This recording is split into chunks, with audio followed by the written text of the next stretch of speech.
হাততালি দেওয়ার জন্য। হাততালি দিলে একটি অনুষ্ঠানের প্রাণ ফিরে আসে। আপনাদের এতগুলো মানুষ আছে, আমি সবার কাছে অনুরোধ করবো হাততালির জন্য।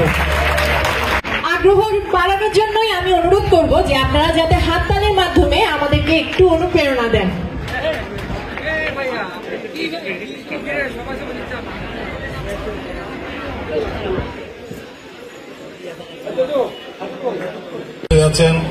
পটিয়া উপজেলা থেকে নির্বাচিত উপজেলা চেয়ারম্যান সাবেক ছাত্রনেতা দিদারুল আলম আজমর নাসির উদ্দিন ও আজকের অনুষ্ঠানের সভাপতি জনাব আলহাজ হাসানুল মুরাদ বিপ্লব, ওনারা আজকে সংগঠিত করব।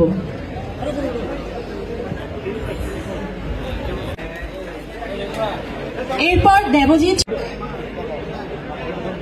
এদিকে দেখো, এদিকে দেখো,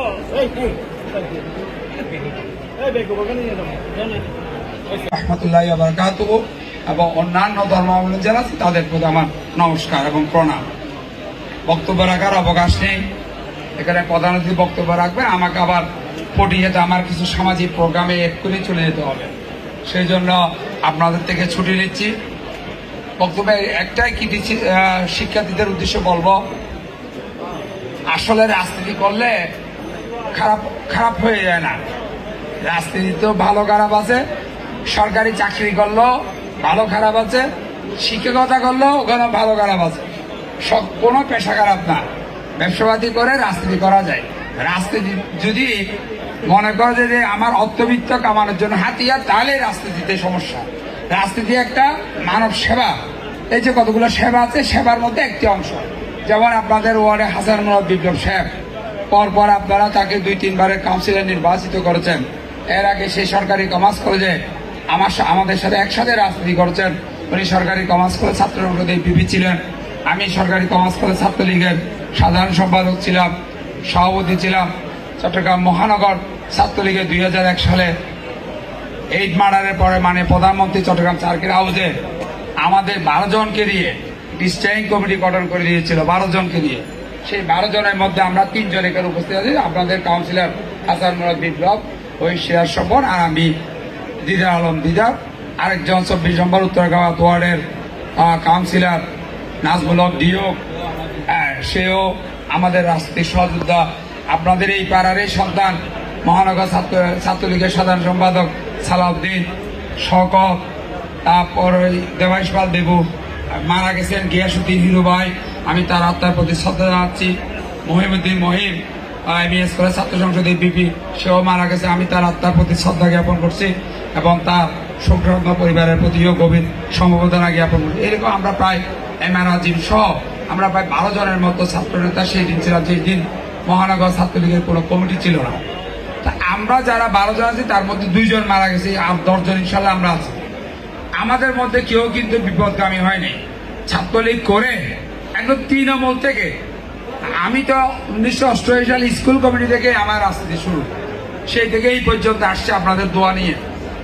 মাঝখানে এসএসসি পাশ করার পরে আমার পিতৃতুল্য আজমর নাসির উদ্দিনের সান্নিধ্য পেয়েছি বিদায় হয়তো আজকে আমি এখানে ছোট্ট একটি দায়িত্ব নিয়ে চট্টগ্রাম মহানগর যুবলীগের যুগ্ম সাধারণ সম্পাদক হওয়ার পরে 3 থেকে 3.5 মাস পটিয়ার মানুষের সেবা করার সুযোগ পেয়েছি। সেই সুবাদে আমি যে শিখছি আমার রাজনৈতিক গুরু, আমার পিতৃতুল্য, আমার বড় ভাই তুল্য আজমর নাসির থেকে, সেই যতটুকু রাজনৈতিক শিক্ষা শিখেছি সেটাই ওখানে প্রয়োগ করেছি, সেটাই ওখানে মানুষকে দেওয়ার চেষ্টা করেছি। 3.5 মাস থেকে 4 মাসের মাথায় আমার থেকে অনেক বেশি রাজনীতি করেছে, 15-20 বছর ধরে তারা আওয়ামী লীগ করেছেন, মেয়র হয়েছেন, 2 বারের আওয়ামী লীগের সাধারণ সম্পাদক।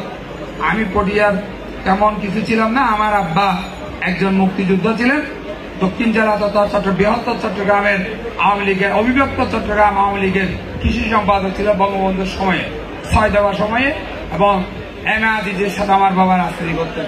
আজিজ মিয়ার সাথে আমার বাবার অত্যন্ত ঘনিষ্ঠ সম্পর্ক ছিল।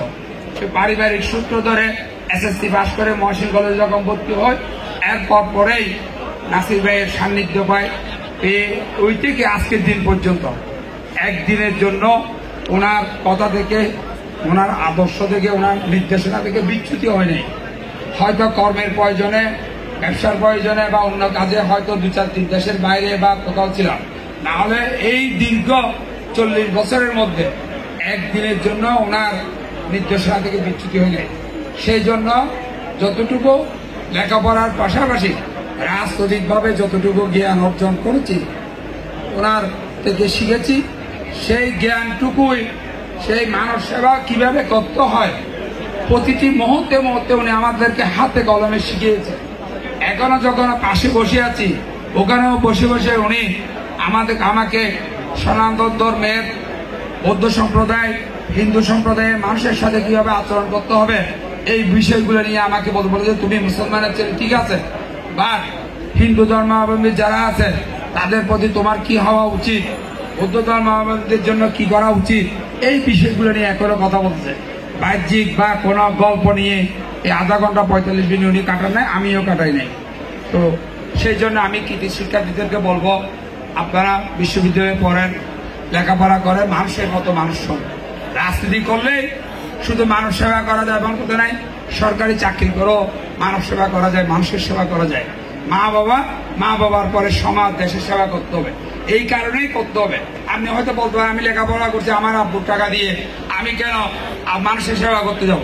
আপনি যে সরকারি স্কুলটা থেকে, কলেজ স্কুল থেকে, মুসলিমা স্কুল থেকে, নাসিরাবাদ বয়েজ থেকে, এই স্কুল থেকে লেখাপড়া করে এসেছেন, এগুলোর কিন্তু 15 থেকে 20 টাকা মাসে আপনাকে ফি দিতে হয়। এই 15-20 টাকা দিয়ে ক্লাস 6 থেকে 10 পর্যন্ত পড়েছেন, বাকি টাকাটা কার টাকা? সরকার দিয়ে। সরকার কার থেকে দিয়েছে? এই জনগণের ট্যাক্সের টাকা। এখানে যারা আপনাদের সম্মানিত শিক্ষক শিক্ষিকা মন্ডলী আছেন, ওনাদের যখন বেতন হয়, এই বেতন থেকে সরকারি, বেসরকারি এবং ইভেন কি বিদেশি যে সমস্ত মাল্টিনেশনাল কোম্পানি আছে, তাদের বেতন থেকে একটু কড়াই কন্ট্রাক্ট কেটে নেওয়া হয়।